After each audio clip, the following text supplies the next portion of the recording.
In today's video, I'm going to teach you how to add grain in Darktable.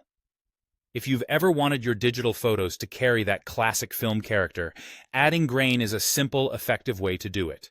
Grain can add texture, reduce the overly smooth digital look, and help unify tones without changing your colors.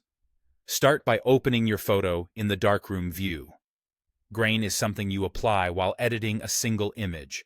So pick the photo you want to work on and make sure you're in the editing interface. The nice thing is that this process is fully non-destructive, so you can turn it on and off or change it at any point without harming your original file. Next, enable the grain module. You'll find it in the module list under the Effects group. If you don't see it right away, use the search bar at the top and type the word grain, then open the module to reveal its controls. Once it's enabled, the effect is ready to be customized to match the mood you're going for. Now, let's adjust the grain settings. Darktable's grain module simulates analog film by adding texture primarily on the luminance channel, often called the L channel. That means it affects brightness, not color, so your hues stay clean, while the image gains tactile detail. You'll see three key controls. Coarseness sets the size of the grain. Increasing it gives you bigger, chunkier particles for a vintage look, while a lower value keeps the grain fine and subtle. Strength controls how visible the grain is overall. Think of it as intensity.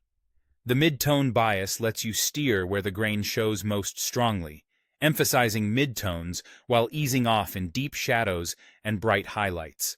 This is optional, but it's a great way to keep the texture where our eyes naturally focus. Finally, fine-tune until it feels right.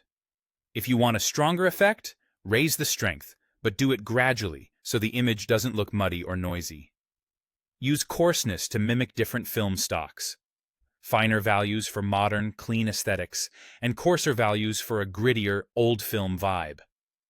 A helpful tip is to zoom to 100% while adjusting so you can judge the texture accurately, then zoom out to see how it reads at normal viewing sizes.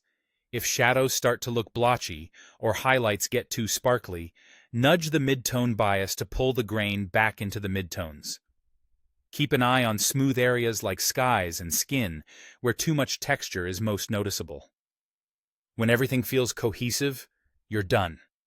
Your image now carries that authentic film-like character without sacrificing color fidelity.